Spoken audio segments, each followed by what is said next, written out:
नमस्कार, जय हिंद साथियों। प्रभु श्री राम के मंदिर में चंदे और चढ़ावे की चोरी का मामला सामने आ रहा है। लगातार यह कहा जा रहा है कि इसमें यह भ्रष्टाचार सामने आया, वो भ्रष्टाचार सामने आया, शिलाएं चोरी हो गईं, आभूषण चोरी हो गए, दान पात्र चोरी हो गया, निर्माण में अनिल मिश्रा 40% कमीशन मांगता था। तमाम चीजें सामने आई। यहां तक कि जो कर्मचारी इस भ्रष्टाचार में लिप्त थे, उनके घरों में लिफ्ट लग गई है। करोड़ों करोड़ के प्लॉट खरीद रहे हैं वो लोग। आपको लगता है ये सब एक दिन में हुआ होगा? ये अचानक हो गया और अचानक अब ये सारे खुलासे हो रहे हैं प्रभु श्री राम के मंदिर में चोरी के। आपको क्या यकीन है कि ये एक दिन में हुआ है? बिल्कुल नहीं, क्योंकि जो खबरें अब सामने आ रही हैं, इसमें वो लोग सामने आ रहे हैं जो 2020 की, 18 की, 19 की पहले की घटनाओं का जो जिक्र कर रहे हैं, उससे भी पहले की चोरी का जिक्र कर रहे हैं। यानी एक लंबे समय से यह भ्रष्टाचार चल रहा था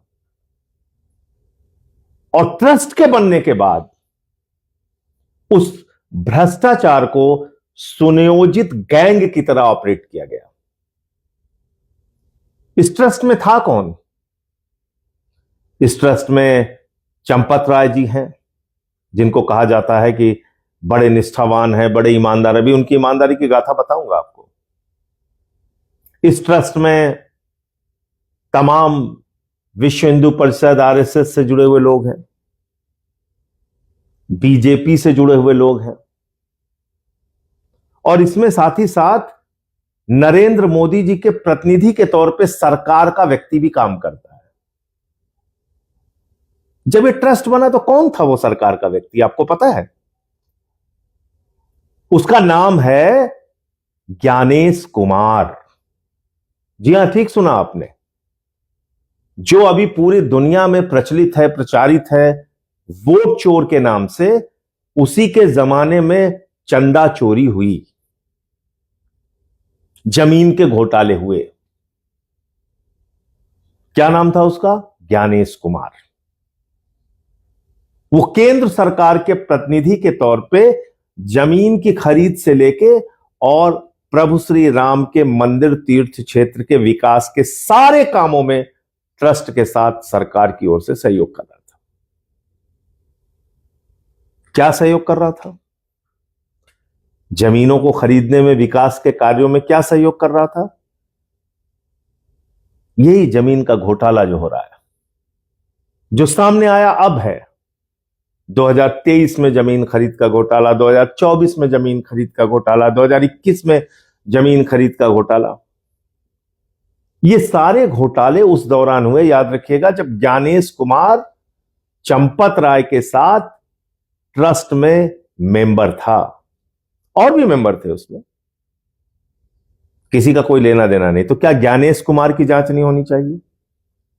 जो प्रधानमंत्री नरेंद्र मोदी, ईडी पार्टी के जो मुखिया हैं, उनके प्रतिनिधि के तौर पे वो काम कर रहा था।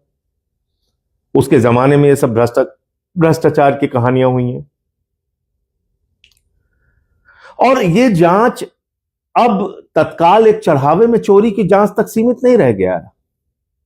ये जांच होनी चाहिए जब से ये ट्रस्ट बना तब से लेके अब तक की तमाम जो घटनाएं हैं उसकी जांच होनी चाहिए। और उससे पहले भी अगर चंदा चोरी का कोई मामला सामने आया है, आभूषण के चोरी का कोई मामला सामने आया है, शिलाओं की चोरी का कोई मामला सामने आया है, तो उसकी जांच होनी चाहिए। जब यह मामला सामने आया तो सबसे पहले इसको लेकर अखिलेश यादव जी ने ट्वीट किया कि 7 करोड़ रुपए की चढ़ावे में चोरी हो गई है। उनको गालियां दी गई।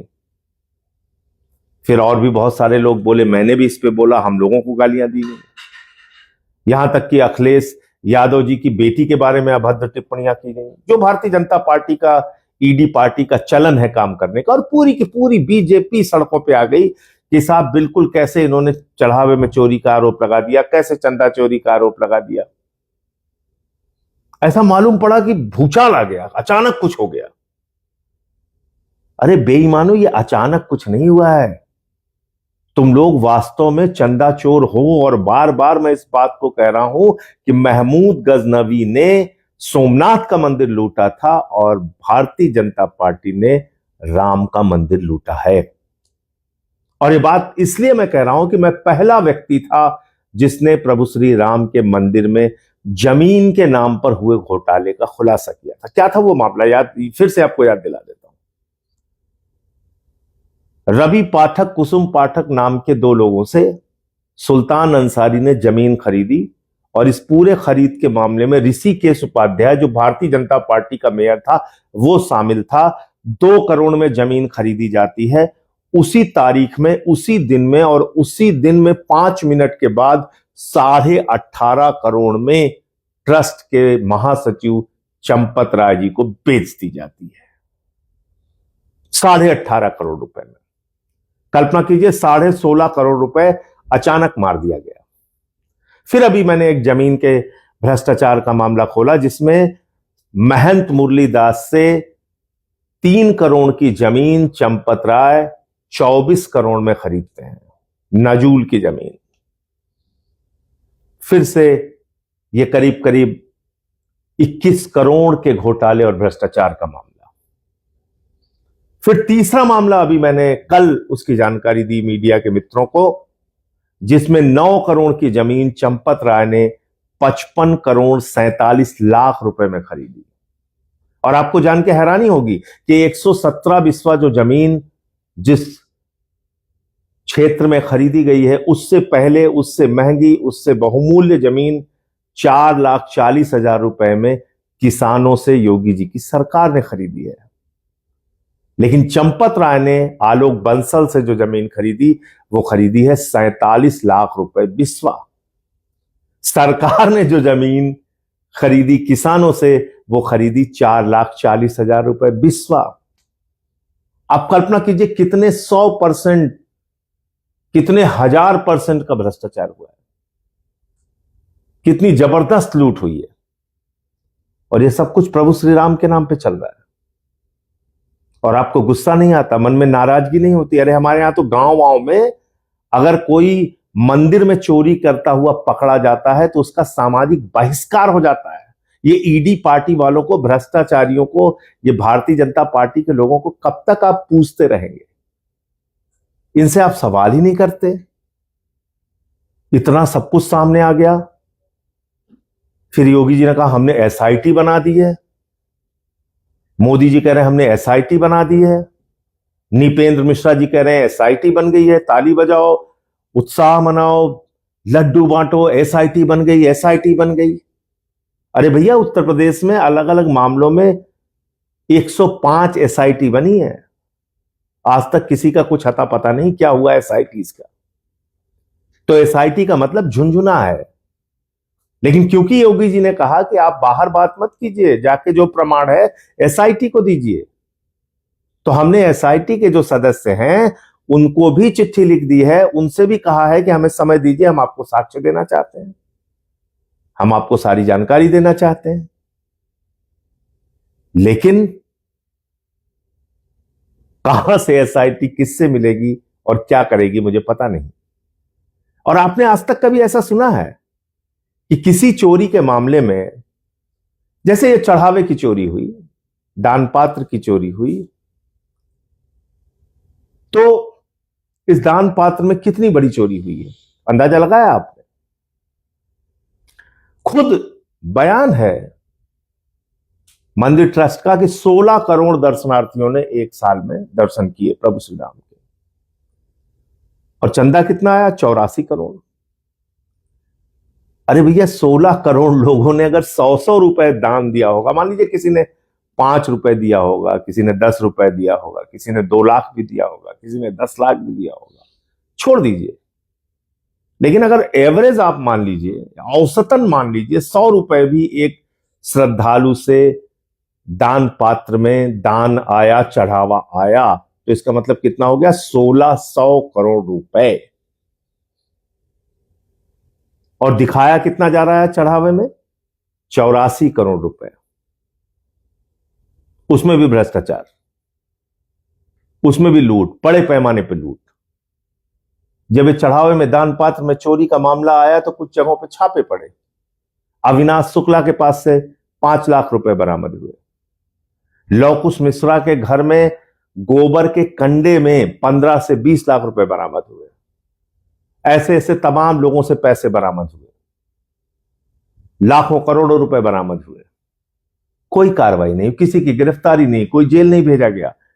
क्या आपने कभी आज तक ऐसा देखा है कि किसी चोर के बारे में जानकारी मिले कि उसने चोरी की है और उस चोर से माल भी बरामद हो जाए, फिर भी उसकी गिरफ्तारी ना हो? तो आप इस एसआईटी से क्या उम्मीद कर सकते हैं जिसके बारे में निपेंद्र मिश्रा पहले ही कह रहे हैं कि भाई चंपत राय जी तो बड़े पवित्र और साफ आदमी हैं। गड़बड़ी हुई है, वो कह रहे हैं, घोटाला हुआ है, डाका डाला गया है, लेकिन चंपत राय जी तो बड़े शरीफ और अच्छे आदमी हैं। तो 2 करोड़ रुपए की 18.5 करोड़ में जमीन खरीदना, ये चंपत राय जी की ईमानदारी है क्या? 3 करोड़ की जमीन 24 करोड़ में खरीदना, ये चंपत राय जी की ईमानदारी है क्या? 9 करोड़ की जमीन 55 करोड़ 47 लाख में खरीदना, ये चंपत राय जी की जिम्मेदारी है क्या और ईमानदारी है क्या? तो आप समझ सकते हैं कि इस पूरे भ्रष्टाचार में चंपत राय जी से लेके ऊपर से लेके नीचे तक सारे लोग शामिल हैं। और ये ट्रस्ट किसके द्वारा बनाया गया है? सुप्रीम कोर्ट के द्वारा बनाया गया है, प्रधानमंत्री नरेंद्र मोदी ने बनाया है, अपने चहेते लोगों को बिठाया है। ये ईडी पार्टी को लूट का माल जा रहा है, ये आरएसएस को लूट का माल जा रहा है। मैं तो कह रहा हूं सीधे अयोध्या से नागपुर तक एक एक्सप्रेसवे बनाइए, टोल फ्री, मंदिर को लूटो और सीधे लेके जाओ आरएसएस के मुख्यालय पर, बांटो मिलके आरएसएस और बीजेपी ईडी पार्टी के लोग। मैं आप सबसे एक ही बात कहना चाहता हूं, ये करोड़ों हिंदुओं की आस्था पर चोट पहुंचाने की कार्रवाई है। जैसे कालनेमी राक्षस भेष बदल के आया था और उसने सबको ठगा था, Bharatiya Janata party, ED party धर्म की बात करके, प्रभु श्री राम की बात करके, हिंदू धर्म की बात करके आपको भी ठगने का काम कर रही है, आपको भी लूटने का काम कर रही है। कहते हैं ना, जागो हिंदू जागो। मैं भी आपसे कह रहा हूं, जागो हिंदू जागो, अपने धर्म को बचाओ, अपने मंदिरों को बचाओ और इन बेईमानों से छुटकारा पाओ। जय हिंद।